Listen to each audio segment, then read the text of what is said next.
In the middle of space, a horrific light glows bright in the sky. This is a dream that ends when Rhea wakes up. She doesn't know where she is and keeps seeing terrifying visions of people dying in extreme ways. However, this is also a nightmare, and this time she wakes up for real on the floor of her room with several wounds on her body and amnesia. The station's AI tells her that it's detected abnormal activity and that because of a system failure, the standby power must be rebooted. A sore Rhea stands up and grabs a flashlight to go investigate. As she walks around, she finds many bloodstains and even the body of a crewmate. Rhea takes the knife from his chest before she moves to another room, where she finds another body. When she finally finds the control room, she reboots the power and opens the door. Outside, she finds a very dark planet and a body bag with another dead crewmate. As ash falls around her, Rhea looks around and notices a shadow that copies her movements before disappearing. Rhea doesn't know where she is and continues searching, only to stop when she almost falls into a cliff. She looks up and discovers the horrific light from her dream. Suddenly, Rhea starts coughing and feeling dizzy because of the polluted air, so she rushes back to the station while falling a couple of times on the way. After she closes the door, the computer says that the oxygen levels are compromised. Rhea hears someone saying her name and has visions of the crew getting attacked, including a friend with a rotting face. A flashback then shows her at the table happily sharing a meal with the crew.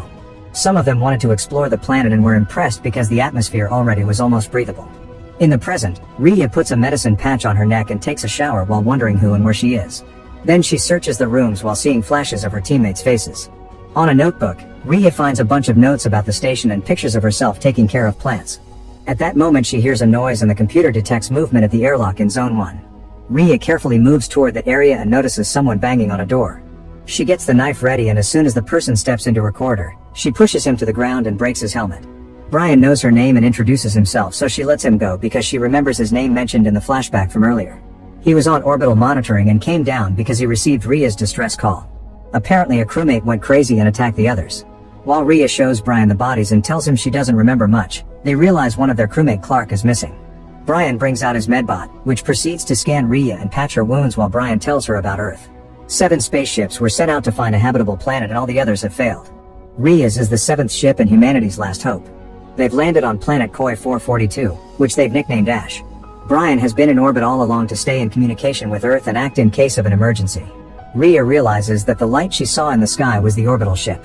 After the medbot finishes taking care of Rhea, Brian looks at the scan and explains her brain is swollen because of blunt force trauma, which explains the amnesia. Rhea is still frustrated about not remembering who she is, and Brian tells her that she joined the program because she wanted to seek answers and learn what's out there in the universe.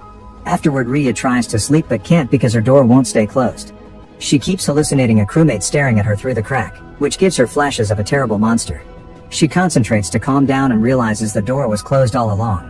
Later, Rhea suits up to take the bodies out of the station. She's worried about Clark and wonders if she's somewhere on the planet. Brian thinks they need to forget about Clark and concentrate on their situation, pointing out that they're low on oxygen. His priority should be leaving since the orbital ship only lines up with the station every now and then. The next lineup will be in 12 hours. Suddenly, Rhea sees the dead face moving and has more flashes of the attack, so she rushes back to the station in panic. When Brian tries checking on her, she snaps and says she just needs to rest. Then Rhea goes to the room with all the blood and tries to pick up some scissors, but she drops them when she sees a memory of herself stabbing a crewmate. Rhea rushes to her room and puts on another medicine patch before having a breakdown. Once she calms down, she finds Brian and apologizes for her outburst. While they watch the terrible sandstorm outside, Rhea keeps having visions of her crewmates' deaths, and Brian confirms she had been dating one of them. The moment is interrupted by the computer informing them that the hull has been breached and oxygen levels are critical. The duo suits up and searches the rooms until they find a hole in the wall. With tools in hand, Rhea goes inside and finds proof that someone has already been here. She can hear a strange noise and starts following it, but the passage becomes too narrow to cross. Rhea has no choice but to take off her helmet, so she can't talk to Brian anymore and will be breathing pretty bad air. Now she can move easily and finds the loose piece of metal that has been making the noise. While Rhea works on fixing the hole, a hand reaches in and tries to grab her, causing her to have another vision of a melting face. The hand disappears quickly because it's also a hallucination, and Rhea hurries to finish the job. Once she's back in the main room, she tells Brian about some of her visions.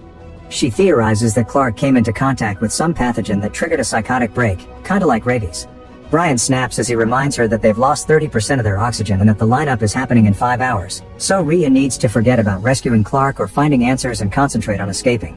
To keep herself busy, Rhea searches her crewmates' rooms again and remembers how her boyfriend Kevin used to play music for her. Suddenly she sees herself in a forest wearing beautiful clothes with a drone flying nearby. Kevin is there too, looking at a tunnel in the ground, from which a very bright light comes out. When Kevin says it hurts, the setting changes and now he's being stabbed in the station by Rhea. After being startled by a monstrous face, Rhea wakes up in bed. Thinking about what she saw, she checks another room and finds the drone next to a glitching screen. Rhea connects the drone to the medbot and finds a recording of the crew exploring the planet. Behind some rocks they found a metal-covered tunnel in the ground.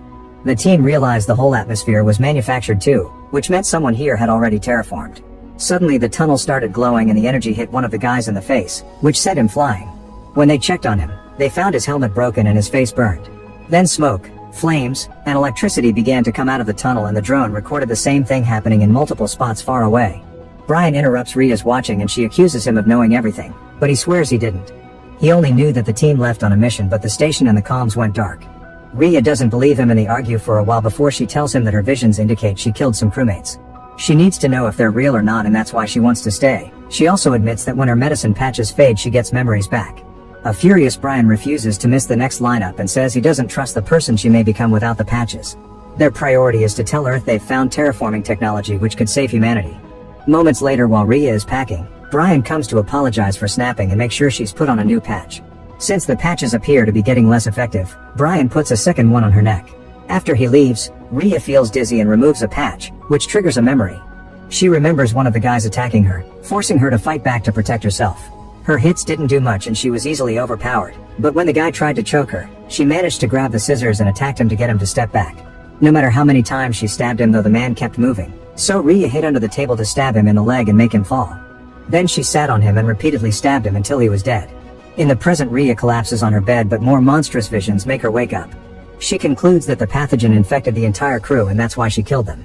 At that moment she hears a strange noise and follows it thinking it's Brian, only to find Clark in a suit instead. A terrified Rhea runs away and grabs a wielder before hiding in the vent, where she's shocked to find Brian dead with a burned face. When Clark looks inside the vent, Rhea jumps on her and a fight ensues. After exchanging a few hits Rhea activates the wielder and Clark uses the table to try to stop the fire, but the flames reach her suit anyway. Rhea uses the chance to run away but ends up tripping and falling. Clark follows her and breaks an extinguisher with a punch to put off the fire. The fight continues as the women advance through multiple rooms until they reach the bathroom. In the shower Clark smashes Rhea's face on the wall, which triggers a memory of the same thing happening before. Rhea connects the shower to Clark's helmet and turns on the water, which slowly drowns her to death. Realizing what she's done, Rhea takes Clark's body to the medbot but it can't revive people. It also detects no infections, which means Clark only fought her because Rhea attacked her first and probably thought she was the infected one. The computer announces that the lineup is about to happen so Rhea suits up and goes outside.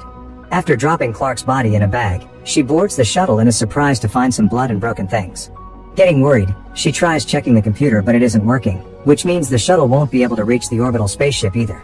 Afterward Rhea returns to the station and puts on 2 more patches. Then she retrieves Brian's body and makes the medbot scan him. The test concludes that Brian has been dead for 51 hours, which doesn't make sense. Rhea hears voices saying it's her fault and snaps out of it when the computer detects an unusual life form. With a wielder in hand, Rhea begins searching the ship until she finds the mysterious shadow from the beginning. It takes the shape of Brian and Rhea realizes this thing used her to kill Clark. After another creepy vision, Rhea freezes and concludes that this shadow is the infection itself. It calls itself part of Harris. It touches her head to show her. Its fingers go through her skin until Rhea sees another memory. After the team returned to the station, 2 of the guys found the creature in the walls and that was when they lost communication with the orbital ship. While Brian flew to the planet in the shuttle and entered the station, the crew found the strange creature getting into their computers. It was this alien who made the hole in the wall and used it to spread all over the ship. The crew wanted to evacuate but Rhea convinced them that defeating the creature would give them access to the terraforming technology, which always was their mission goal. She took a sample from the alien in the computer and looked at it in the lab to discover self-replicating technology. However, the sample started to grow and broke the dish to attack a crewmate. It entered his head through his nose and after some shaking it took control of his body, which triggered the fight that ended with Rhea killing him with the scissors. While Clark pulled Rhea away, Kevin checked on the body, which suddenly woke up and started to choke him. Rhea ran to save her boyfriend and together they started to fight the alien in their friend's body. The creature clearly gave the astronauts super strength and better reflexes because it could fight 2 people at the same time quite easily. When Kevin was about to get killed, Rhea called his name and tossed a scalpel. Hearing the name made their friend gain clarity for a second, but Kevin didn't notice and slashed his neck. The alien came out of the dead mouth and entered Kevin through his ear to gain control of a new body. Kevin chased after Rhea and smashed her head on the wall. When he was about to finish her, a suited-up Clark arrived to fight him. She managed to land a few hits but Kevin overpowered her and broke her helmet to continuously punch her face. At that moment Brian walked in and was terrified by Kevin's monstrous face, so he ran away to hide in the vent. However, Kevin followed him and quickly killed him with a pipe. Meanwhile, Rhea put a new helmet on Clark's head and forced her to leave the station for safety. Then she grabbed a knife from the kitchen while hearing the alien using Kevin's soft voice to bait her. Rhea pretended to fall for it, and once he was close enough, she stabbed him with a knife. The alien immediately left his body and entered hers through the wound on her forehead.